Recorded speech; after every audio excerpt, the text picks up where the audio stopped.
प्यारे साथियों नमस्कार एंड स्वागत है एक बार फिर से आप सभी का आपका अपना पसंदीदा प्यारा YouTube channel study with Ravi पर।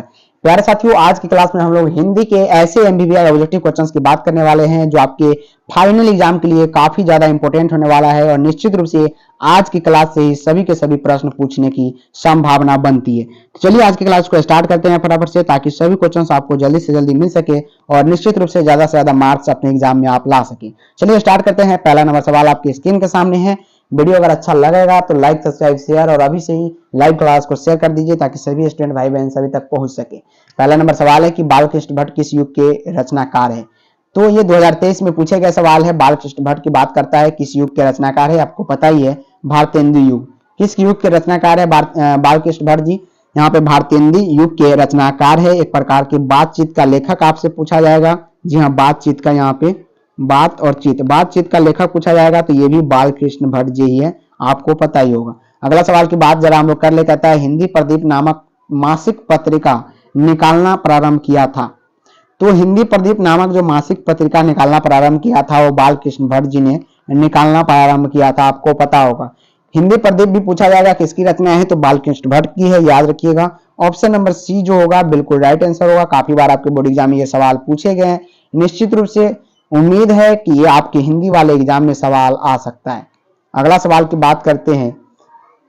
2023 और 18 में पूछे गए ये भी सवाल है। कहता है कि उसने कहा था किस वर्ष की कहानी है या किस वर्ष की रचना है। उसने कहा था, पता ही है, चंदा शर्मा गुलेरी जी के द्वारा लिखा गया है। 1915 की रचना है। कब की है? 1915 की है। 2018 और 2023 में भी पूछा गया, 24 में भी ये सवाल आपसे पूछे जा सकते हैं। तो आपको पता है उसने कहा था का मुख्य पात्र कौन है? लाना सिंह है, याद रखिएगा। और कहाँ रहते थे? तो लाना सिंह अपने मामा के यहाँ रहते थे। कहाँ पे? अमृतसर में, आपको पता है। तो 1915 की ये रचना है। अगला सवाल कि किस पाठ से यह उक्ति आया कि मृत्यु से कुछ समय पहले स्मृति बहुत साफ हो जाती है, यानी स्मृति बहुत साफ हो जाती है मृत्यु से कुछ समय पहले। तो उसने कहा था से आया है। कहां से? उसने कहा था से। ऑप्शन नंबर यहाँ पे ए क्या होगा इस प्रश्न के लिए? ए बिल्कुल राइट आंसर होगा। अगला सवाल की बात जरा हम लोग कर लेते हैं। कहता है कि जर्मन लेफ्टिनेंट को किसने मार गिराया? जी हाँ, जर्मन लेफ्टिनेंट को किसने मार गिराया था बताइएगा? सूबेदार ने, बोधा सिंह, लहना सिंह, वजीरा सिंह। तो जर्मन लेफ्टिनेंट को जो मार गिराया था लहना सिंह ने जर्मन लेफ्टिनेंट को यहाँ पे मार गिराया था। ऑप्शन नंबर क्या होगा? सी राइट आंसर होगा।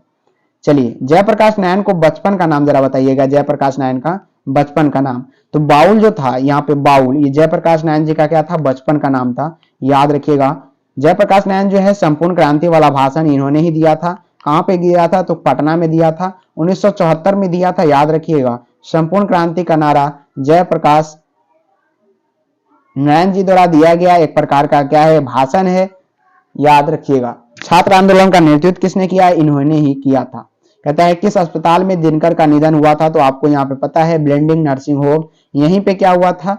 यहाँ पे दिनकर जी का निधन हो गया था, यानी ऑप्शन नंबर डी जो होगा इस प्रश्न के लिए राइट आंसर होगा। अगला सवाल कि जिस पुरुष में नारीत्व नहीं डैश है तो वो अपूर्ण कहलाती है। जिस पुरुष में नारीत्व नहीं है वो क्या कहलाती है? अपूर्ण कहलाती है। Option number B right answer होगा। अगला क्वेश्चन की बात करते हैं। कहता है कि दिनकर को किस काव्य पुस्तक पर भारतीय ज्ञानपीठ पुरस्कार मिला था?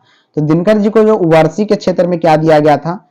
ये काव्य पुस्तक है किसका? दिनकर जी को, इन्हीं के लिए ज्ञानपीठ पुरस्कार से सम्मानित किया गया था दिनकर को। तो ऑप्शन नंबर यहाँ पे क्या होगा? डी जो होगा बिल्कुल राइट आंसर होगा। अगला सवाल है कि किस रचना पर दिनकर को साहित्य अकादमी पुरस्कार प्राप्त हुआ? कौन सी ऐसी रचना थी, कौन सी ऐसी साहित्य था जिन पर साहित्य अकादमी पुरस्कार प्राप्त हुआ था दिनकर जी को? तो संस्कृत के 4 अध्याय। कौन सा है? संस्कृत के 4 अध्याय। ऑप्शन नंबर बी राइट होगा। अगला सवाल कि असल बातचीत सिर्फ 2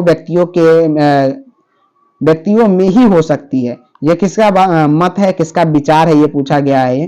किसका विचार है? ये जो विचार होता है एडिसन का विचार होता है, जो कि आपके ऑप्शन नंबर यहाँ पे बी में दिए गए।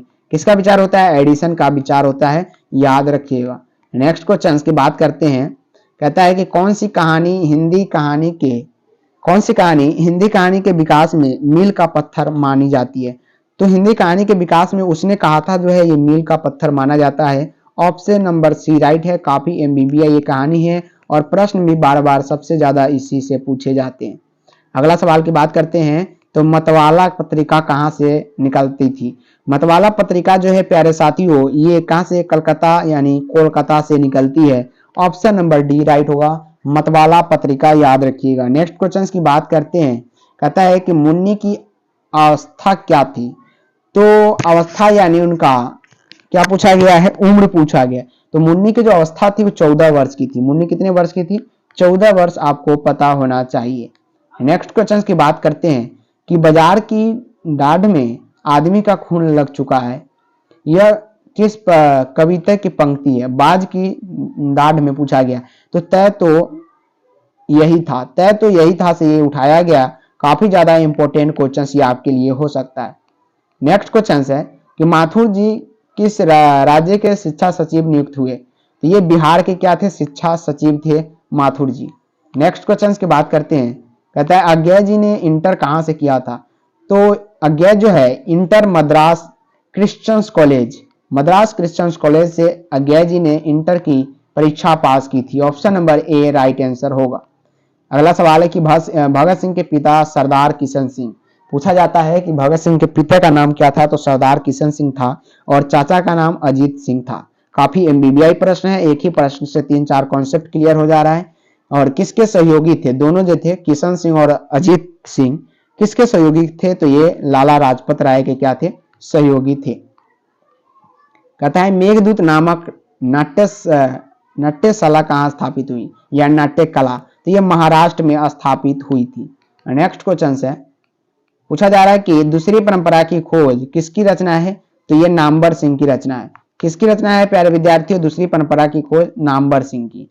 नेक्स्ट क्वेश्चन है कि गांव का घर कविता संग्रह किससे लिया गया है? तो ये जो पाठ से लिया गया है संस्यात्मक से लिया गया। Option number D right answer होगा। चलिए, कहता है मशक वाला क्या कर रहा है? तो आपको पता ही है सड़क सींच रहा है। मशक वाला क्या कर रहा है? सड़क सींच रहा है यानी सड़क को साफ कर रहा है। Option number A is the right answer.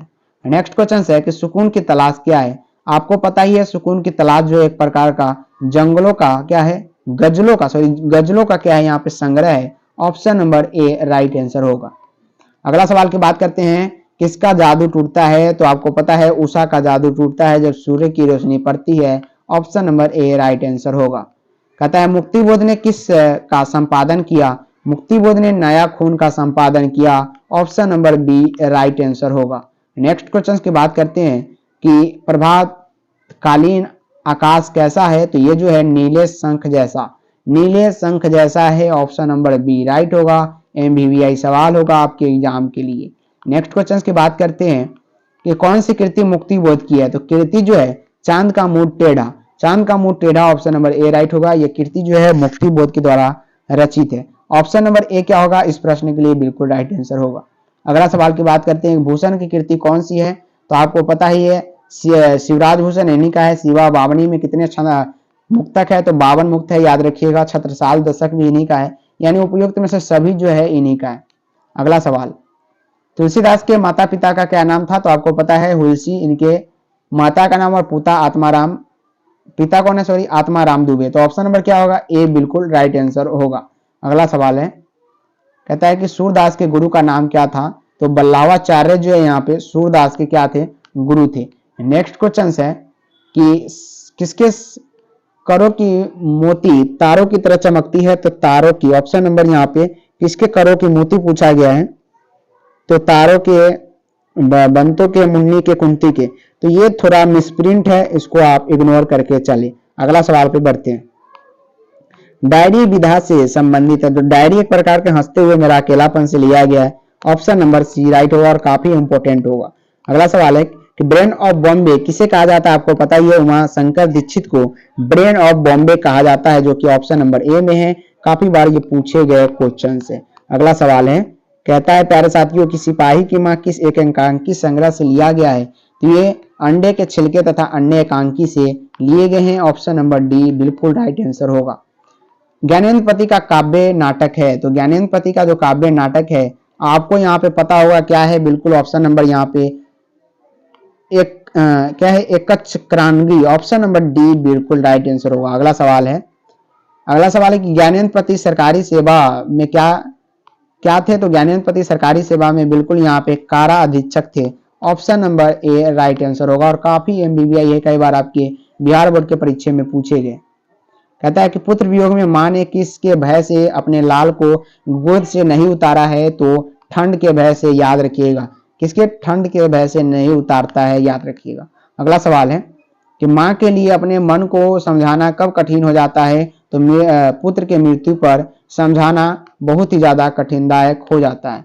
अगला सवाल है कि मलिक मोहम्मद जायसी का निवास स्थान, तो जायस में है, जहां कब्र अमेठी और उत्तर प्रदेश में पड़ता है। ऑप्शन नंबर क्या होगा, बिल्कुल यहाँ पे डी जो होगा राइट आंसर होगा। अगला सवाल की बात करते हैं। कहता है कि शमशेर को किस नाम से पुकारा जाता है, तो शमशेर बहादुर सिंह को कवियों के कवि कहा जाता है। क्या कहा जाता है, कवियों के कवि, जो आपके ऑप्शन नंबर सी में दिए गए। तो प्यारे साथियों, आज के लिए इतना ही। तो कुछ ही मिनटों में हमने 40 से 50 क्वेश्चंस को सॉल्व करने का प्रयास किया है। ये क्लास आपको कैसा लगा कमेंट करके जरूर बताइएगा। और इससे ज्यादा भी स्पीड में और अभी क्लास चाहिए, भर भर के क्वेश्चन चाहिए, तो कमेंट तो आप लोग फटाफट से कर दीजिए, वीडियो को लाइक कर दीजिए और चैनल को सब्सक्राइब करके शेयर कर दीजिए। आज के लिए इतना ही, मिलते हैं फिर से नेक्स्ट क्लास में। तब तक के लिए जय हिंद एंड जय भारत।